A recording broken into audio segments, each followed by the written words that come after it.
पहला क्वेश्चन है, जीवों और पर्यावरण के बीच अन्योन्य क्रिया के वैज्ञानिक विश्लेषण और अध्ययन को क्या कहा जाता है। आपको बताना है कि जीव और पर्यावरण के बीच क्या अन्योन्य क्रिया है, क्या इंटरेक्शन है, एक दूसरे से कैसे रिलेटेड है।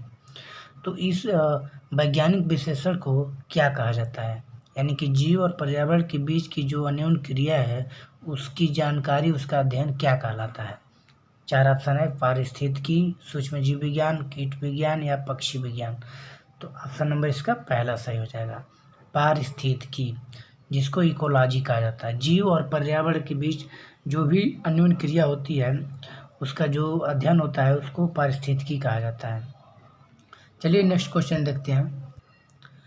आधुनिक प्रिंटर की गति को मापने के लिए निम्नलिखित में से कौन सी इकाई प्रयोग किया जाता है। यानी कि जो भी आधुनिक प्रिंटर हैं उनकी गति को मापने के लिए कि वो प्रिंटर कितनी तेज़ी से वो प्रिंट करता है, इस चीज़ को ज्ञात करने के लिए कौन सी यूनिट है, कौन सी इकाई है। 4 ऑप्शन है, अक्षर प्रति मिनट, पंक्ति प्रति मिनट या पृष्ठ प्रति मिनट या शब्द प्रति मिनट। तो इसका ऑप्शन नंबर सी से हो जाएगा, पृष्ठ प्रति मिनट, यानी कि पीपीएम, पेज पर मिनट। यानी कि कोई भी प्रिंटर 1 मिनट में कितने पेज प्रिंट करके निकालता है, यही उसकी स्पीड की, उसकी गति का क्या हो जाएगा, इकाई हो जाएगा। तो इस क्वेश्चन का ऑप्शन नंबर सी से हो जाएगा। चलिए नेक्स्ट क्वेश्चन देखते हैं। महान सम्राट अशोक किस वंश के थे। आपको बताना है कि महान सम्राट अशोक जो था वो किस वंश का शासक था। 4 ऑप्शन है, मौर्य वंश, मुगल वंश, गुप्त वंश या फिर चोल वंश। तो इसका ऑप्शन नंबर ए सही है। ठीक है, चंद्रगुप्त मौर्य ने मौर्य वंश का स्थापना किया था और उसी वंश के शासक थे अशोक। तो इस क्वेश्चन का ऑप्शन नंबर ए सही हो जाएगा। कभी कभी क्वेश्चन ये पूछता है कि मुगल वंश का संस्थापक कौन था। तो मुगल वंश का संस्थापक जो था वो था बाबर। और गुप्त वंश का जो संस्थापक था वो था श्रीगुप्त। इस चीज़ को याद रखें, ये बहुत ज़्यादा इम्पॉर्टेंट है, गुप्त वंश। उसके बाद चोल वंश का संस्थापक, तो इस चोल वंश का जो संस्थापक था वो था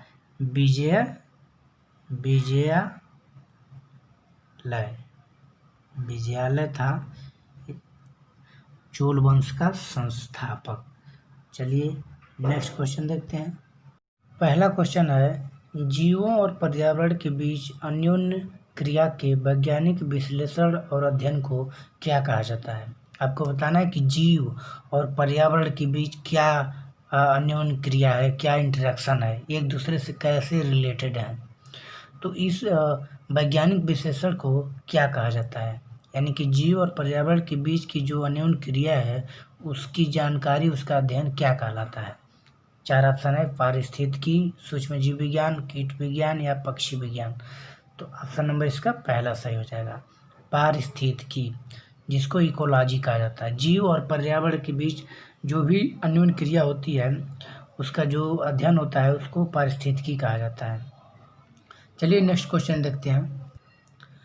आधुनिक प्रिंटर की गति को मापने के लिए निम्नलिखित में से कौन सी इकाई प्रयोग किया जाता है। यानी कि जो भी आधुनिक प्रिंटर हैं उनकी गति को मापने के लिए कि वो प्रिंटर कितनी तेज़ी से वो प्रिंट करता है, इस चीज़ को ज्ञात करने के लिए कौन सी यूनिट है, कौन सी इकाई है। 4 ऑप्शन है, अक्षर प्रति मिनट, पंक्ति प्रति मिनट या पृष्ठ प्रति मिनट या शब्द प्रति मिनट। तो इसका ऑप्शन नंबर सी से हो जाएगा, पृष्ठ प्रति मिनट, यानी कि पीपीएम, पेज पर मिनट। यानी कि कोई भी प्रिंटर 1 मिनट में कितने पेज प्रिंट करके निकालता है, यही उसकी स्पीड की, उसकी गति का क्या हो जाएगा, इकाई हो जाएगा। तो इस क्वेश्चन का ऑप्शन नंबर सी से हो जाएगा। चलिए नेक्स्ट क्वेश्चन देखते हैं। महान सम्राट अशोक किस वंश के थे। आपको बताना है कि महान सम्राट अशोक जो था वो किस वंश का शासक था।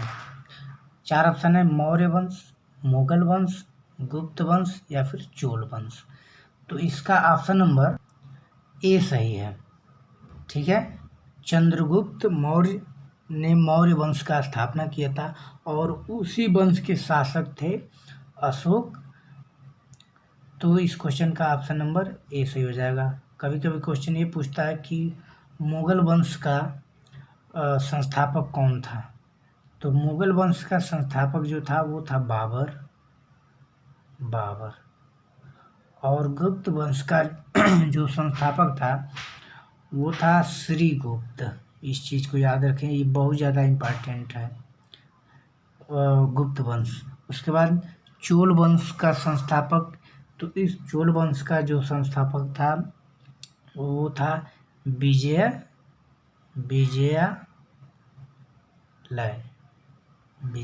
था चोल वंश का संस्थापक। चलिए नेक्स्ट क्वेश्चन देखते हैं।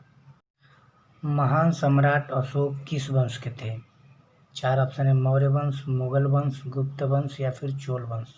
आपको बताना है कि महान सम्राट अशोक किस वंश के थे। तो इसका ऑप्शन नंबर ए से हो जाएगा। मौर्य वंश के थे अशोक, महान सम्राट अशोक। और इसका संस्थापक कौन था मौर्य वंश का? चंद्रगुप्त मौर्य। मुगल वंश का संस्थापक बाबर था। गुप्त वंश का संस्थापक जो था वो श्रीगुप्त था। और चोल वंश का जो संस्थापक था वो विजयालय था। चलिए नेक्स्ट क्वेश्चन देखते हैं। निम्नलिखित मस्जिदों में से किसका निर्माण मुगल सम्राट शाहजहां द्वारा किया गया था? 4 ऑप्शन है, जामा मस्जिद जो कि दिल्ली में है, बादशाही मस्जिद लाहौर, काबुली बाग मस्जिद हरियाणा या किला-ए-कोहना मस्जिद दिल्ली। तो इसका ऑप्शन नंबर ए सही हो जाएगा। जामा मस्जिद जो कि दिल्ली में है और इसका निर्माण शाहजहां ने करवाया था। तो इसका ऑप्शन नंबर ए सही है। चलिए नेक्स्ट क्वेश्चन देखते हैं। श्रीलंका, जिसको पहले सीलोन कहा जाता था, को किस वर्ष डोमिनियन ऑफ सीलोन के रूप में स्वतंत्रता प्राप्त हुई? कहने का मतलब है कि श्रीलंका को स्वतंत्रता कब प्राप्त हुई? 1948 में, 1972 में, 1947 में या 1968 में। तो इसका ऑप्शन नंबर ए सही है। 1948 में श्रीलंका को आज़ादी मिली। चलिए नेक्स्ट क्वेश्चन देखते हैं। वैज्ञानिक नाम होमो सेपियंस का अर्थ है। आपको बताना है कि वैज्ञानिक नाम होमो सेपियंस का क्या मतलब होता है। सीधा आदमी, लंबा आदमी, बुद्धिमान आदमी या फिर कामकाजी आदमी। तो वर्तमान में जो मनुष्य है उसका वैज्ञानिक नाम है होमो सेपियंस और उसका मतलब होता है सबसे बुद्धिमान आदमी। तो इसका ऑप्शन नंबर सी से हो जाएगा। होमो सेपियंस का मतलब क्या होता है? बुद्धिमान आदमी। तो इस क्वेश्चन का ऑप्शन नंबर सी सही है। चलिए नेक्स्ट क्वेश्चन देखते हैं। निम्नलिखित में से किस देश को 2011 में स्वतंत्रता प्राप्ति हुई है? इरिट्रिया को, दक्षिणी सूडान को, स्लोवाकिया को या ब्रुनेई को। तो ऑप्शन नंबर इसका बी सही है। ठीक है, दक्षिणी सूडान को 2011 में स्वतंत्रता प्राप्ति हुई है। और दक्षिणी सूडान की राजधानी कहाँ पे है? तो इसकी राजधानी है जूबा। इस चीज़ को याद रखें कि दक्षिणी सूडान की राजधानी कहाँ पे है? जूबा। चलिए नेक्स्ट क्वेश्चन देखते हैं। कंप्यूटर के निर्माता या यूजर यानी कि उपयोगकर्ता द्वारा एक बार प्रोग्राम किए जाने के बाद निम्नलिखित में से किसे संशोधित नहीं किया जा सकता है? कंप्यूटर का जो निर्माण होता है उसमें कौन सा ऐसा भाग है जिसमें एक बार प्रोग्राम किए जाने के बाद उसको फिर से एडिट नहीं किया जा सकता है? EEPROM में, रैम में या EEPROM में या फिर रोम में। तो ऑप्शन नंबर इसका डी से हो जाएगा। रीड ओनली मेमोरी यानी कि रोम में एक बार प्रोग्राम किए जाने के बाद उसको पुनः एडिट नहीं किया जा सकता यानी कि उसको संशोधित नहीं किया जा सकता। तो इस क्वेश्चन का ऑप्शन नंबर डी सही है। नेक्स्ट क्वेश्चन देखते हैं। जलियांवाला बाग हत्याकांड का आदेश किसने दिया था? Colonel Reginald Dyer, Michael O Dyer या H आस्कोइथ या विंस्टन चर्चिल। तो इसका ऑप्शन नंबर ए सही है। Colonel Reginald Dyer. Option number A सही होगा इसका। Colonel Reginald Dyer. इन्होंने 13 अप्रैल, इन्होंने नहीं, इसने 13 अप्रैल 1919 को जलियांवाला बाग हत्याकांड का आदेश दिया था। और जलियांवाला बाग ये कहाँ पे है? तो यह है पंजाब के अमृतसर सिटी में। तो इसका ऑप्शन नंबर ए सही हो जाएगा। चलिए नेक्स्ट क्वेश्चन देखते हैं। निम्नलिखित में से कौन सा सत्य है? रेटिना पर बनने वाला प्रतिबिंब उल्टा होता है। रेटिना पर बनने वाला प्रतिबिंब मूल छवि से दोगुना होता है। रेटिना पर बनने वाला प्रतिबिंब का आकार वस्तु के समान होता है, या फिर रेटिना पर निर्मित प्रतिबिंब ऊर्ध्व होता है। ऑप्शन नंबर इसका पहला सही हो जाएगा। रेटिना पर बनने वाला प्रतिबिंब जो होता है उल्टा होता है और वास्तविक होता है। इसको भी याद रखें। आँख की जो रेटिना होती है उस पर जो प्रतिबिंब बनता है वस्तुओं का, वो वास्तविक होता है और उल्टा होता है। तो इस क्वेश्चन का ऑप्शन नंबर पहला सही हो जाएगा। चलिए नेक्स्ट क्वेश्चन देखते हैं। निम्नलिखित में से जो भिन्न है उसको चुनें।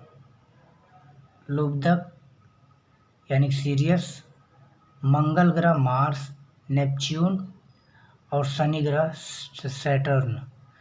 तो इसका आपको बताना है इसमें कौन भिन्न है। ऑप्शन नंबर इसका ए सही हो जाएगा। ठीक है, ऑप्शन नंबर इसका ए सही है। सीरियस जो है वो तारा है, और बाकी ये तीनों मंगल ग्रह, नेपच्यून और शनि ग्रह, ये तीनों ग्रह हैं। तो इस क्वेश्चन का ऑप्शन ए सही।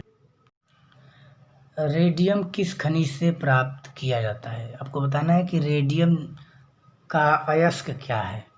रूटाइल, हीमेटाइट, चूना पत्थर या पिच ब्लेड। ऑप्शन नंबर इसका डी से हो जाएगा। पिच ब्लेड जो होता है ये रेडियम का अयस्क होता है, और रेडियम पिच ब्लेड से ही प्राप्त किया जाता है। चलिए नेक्स्ट क्वेश्चन देखते हैं। 2016 में दुनिया की सर्वप्रथम तेजी से असर करने वाला रेबीज रोधी दवा का लॉन्च किस देश में किया गया था? 4 ऑप्शन है, आपको बताना है कि किस देश में दुनिया का सबसे तेजी से असर करने वाली रेबीज की दवा किस देश में खोजी गई थी? भारत में, इंग्लैंड में, दक्षिण अफ्रीका में या फिर जर्मनी में? तो ऑप्शन नंबर इसका ए सही हो जाएगा, अपना देश भारत में। ठीक है, 2016 में भारत में दुनिया का सबसे तेज़ी से असर करने वाला दवा जो कि रेबीज नामक बीमारी का था। और रेबीज बीमारी जो होती है कुत्ते के काटने से होती है, पागल कुत्ते के काटने से। तो इस बीमारी में तेज़ी से असर करने वाली दवा का खोज किया था भारत ने 2016 में। तो इस चीज़ को याद रखेंगे। चलिए नेक्स्ट क्वेश्चन देखते हैं। NaCl किसका रासायनिक सूत्र है? अमोनिया, पानी, नमक या फिर चीनी? तो ऑप्शन नंबर इसका सी से हो जाएगा। नमक का रासायनिक सूत्र होता है NaCl यानी कि सोडियम क्लोराइड। तो इस चीज़ को याद रखेंगे। अमोनिया का सूत्र होता है NH3, पानी का सूत्र होता है H2O, और नमक का तो दिया ही है NaCl। चीनी का होता है C12H22 और O11। तो ये है चीनी का सूत्र। चलिए नेक्स्ट क्वेश्चन देखते हैं। रामखेलिया किस राज्य का एक लोक नृत्य है? 4 ऑप्शन है, हरियाणा, केरल, बिहार या फिर मध्य प्रदेश। तो इसका ऑप्शन नंबर सी से हो जाएगा। बिहार का एक लोक नृत्य है जिसका नाम है रामखेलिया। तो इस चीज़ को याद रखेंगे कि रामखेलिया किस राज्य का लोक नृत्य है? बिहार का। और यहाँ का एक नृत्य है जट जाटिन। तो इसको भी याद रखेंगे, जट जाटिन। ये भी क्वेश्चन बहुत इंपॉर्टेंट है, पूछ देता है कि जट जाटिन लोक नृत्य कहाँ का है? तो ये है बिहार का। चलिए नेक्स्ट क्वेश्चन देखते हैं। नई दिल्ली में स्थित भारतीय संसद भवन की रचना को किसके द्वारा तैयार किया गया था? आपको बताना है कि भारत का जो पार्लियामेंट है और संसद भवन है उसका डिजाइन किसने तैयार किया था? 4 ऑप्शन है, सर एडविन लुटियंस और सर हर्बर्ट वेकर ने, ड्यूक ऑफ कनाट ने, या फिर Sir John Archer, Sir Edward Wortley ने, या फिर सर क्लॉड वाटले और सर जॉन वेग ने? तो इसका ऑप्शन नंबर ए सही है। सर एडविन लुटियंस और सर हर्बर्ट वेकर ने नई दिल्ली में स्थित जो भारतीय संसद भवन है उसका डिजाइन तैयार किया था। तो इस क्वेश्चन का ऑप्शन नंबर ए सही है। चलिए नेक्स्ट क्वेश्चन देखते हैं। मानव शरीर में मौजूद निम्नलिखित कोशिकाओं में से किसमें माइटोकॉन्ड्रिया नहीं पाया जाता है? 4 ऑप्शन है। लाल रक्त कोशिका, यकृत कोशिका, मांसपेशी कोशिका या फिर श्वेत कोशिका, रक्त कोशिका। आपको बताना है कि माइटोकॉन्ड्रिया जिसे सेल का पावर हाउस कहा जाता है, कोशिका का ऊर्जा गृह कहा जाता है माइटोकॉन्ड्रिया को। आपको बताना है कि ये मानव शरीर के किस भाग में मौजूद नहीं होता है। तो ऑप्शन नंबर इसका ए सही है। आरबीसी यानी कि लाल रक्त जो कोशिका होती है उसमें माइटोकॉन्ड्रिया नहीं पाया जाता है। तो इस क्वेश्चन का ऑप्शन नंबर ए सही होगा। चलिए नेक्स्ट क्वेश्चन देखते हैं। निम्नलिखित ग्रहों में से किस ग्रह का कोई भी चंद्रमा नहीं है? 4 ऑप्शन है। बृहस्पति, मंगल, शुक्र और नेपच्यून। आपको बताना है कि कौन सा ऐसा ग्रह है जिसका कोई भी उपग्रह नहीं है। तो ऑप्शन नंबर इसका सी से हो जाएगा। शुक्र का कोई भी उपग्रह नहीं है। और सबसे अधिक उपग्रह किसके हैं? बृहस्पति के हैं। चलिए नेक्स्ट क्वेश्चन देखते हैं। भारत के प्रधानमंत्री के पद हेतु नामित किए जाने के लिए एक व्यक्ति की न्यूनतम आयु कितनी होनी चाहिए? यानी कि अगर भारत का प्रधानमंत्री किसी को बनना है तो उसकी आयु कम से कम कितनी होनी चाहिए? 4 ऑप्शन है। 25 वर्ष यदि वो राज्यसभा का सदस्य है, 25 वर्ष यदि वो लोकसभा का सदस्य है, या 30 वर्ष यदि वो राज्यसभा का सदस्य है, या 30 वर्ष यदि लोकसभा का सदस्य है। तो ऑप्शन नंबर इसका बी सही हो जाएगा। 25 वर्ष, कम से कम 25 वर्ष यदि वह लोकसभा का सदस्य है। तो इस क्वेश्चन का ऑप्शन नंबर बी सही हो जाएगा। चलिए नेक्स्ट क्वेश्चन देखते हैं। 2013 में प्रक्षेपित किया गया भारत का पहला विशेष रक्षा उपग्रह निम्नलिखित में से कौन सा है? GSAT-7, GSAT-6, INSAT-4B या कल्पना-1। तो इसका ऑप्शन नंबर ए सही हो जाएगा। GSAT-7 जो कि भारत का पहला विशेष रक्षा उपग्रह था और इसको 2013 में लॉन्च किया गया था। तो इस क्वेश्चन का ऑप्शन नंबर ए सही हो जाएगा। चलिए नेक्स्ट क्वेश्चन देखते हैं। महिलाओं ने पहली बार किस वर्ष में ओलंपिक खेलों की सभी कंपटीशन यानी कि प्रतिस्पर्धाओं में भाग लिया था? आपको बताना है कि पहली बार महिलाओं को कब ओलंपिक खेलों के सभी तरह के खेलों में भाग लेने का मौका दिया गया था? 1900 में, 2012 में, 2014 या फिर 1960 में। ऑप्शन नंबर इसका बी से हो जाएगा। 2012 में। ठीक है, 2012 में महिलाओं को ओलंपिक खेल के सभी तरह के खेलों में भाग लेने का अनुमति दे दिया गया है। तो इस क्वेश्चन का ऑप्शन नंबर बी से हो जाएगा। नेक्स्ट क्वेश्चन देख। बाह्य अंतरिक्ष में यात्रा करने वाला प्रथम मानव कौन था? आपको बताना है कि अंतरिक्ष में जाने वाला पहला आदमी कौन था? Neil Armstrong, Yuri Gagarin, Buzz Aldrin या जॉन गैलेन। तो ऑप्शन नंबर इसका बी से हो जाएगा। यूरी गागरिन जो कि सोवियत संघ रूस के वैज्ञानिक थे और ये अंतरिक्ष में जाने वाले सबसे पहले व्यक्ति थे। जबकि भारत की अगर बात किया जाए तो राकेश शर्मा जो कि अंतरिक्ष में जाने वाले पहले भारतीय थे। तो इस क्वेश्चन का ऑप्शन नंबर बी से हो जाएगा। अंतरिक्ष में जाने वाला प्रथम मानव कौन था? Yuri Gagarin. कहाँ का था? सोवियत संघ रूस का था। चलिए नेक्स्ट क्वेश्चन देखते। भारतीय बाघों की घटती आबादी के संरक्षण के लिए शुरू की गई भारत की सर्वाधिक प्रसिद्ध वन्य जीव संरक्षण परियोजना प्रोजेक्ट टाइगर को कौन सा साल शुरू किया गया? हमारे देश में बाघों की संख्या जो घट रही है उसको ठीक करने के लिए, उसमें सुधार करने के लिए वन्य विभाग द्वारा एक परियोजना शुरू किया गया था जिसको प्रोजेक्ट टाइगर नाम दिया गया था। ये कब शुरू किया गया था भारत में? 1975 में, 1973 में, 1978 या 1982 में। तो ऑप्शन नंबर इसका बी से हो जाएगा। 1973 में प्रोजेक्ट टाइगर परियोजना भारत में शुरू किया गया था। चलिए नेक्स्ट क्वेश्चन देखते हैं।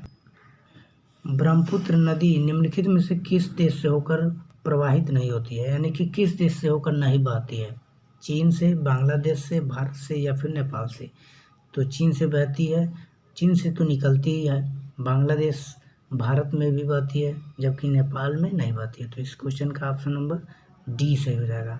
ब्रह्मपुत्र नदी नेपाल से प्रवाहित नहीं होती है। चलिए नेक्स्ट क्वेश्चन। निम्नलिखित भारतीय राज्यों में से किसमें केसर की खेती की जाती है? जम्मू कश्मीर में, उत्तर प्रदेश में, असम में या फिर सिक्किम में?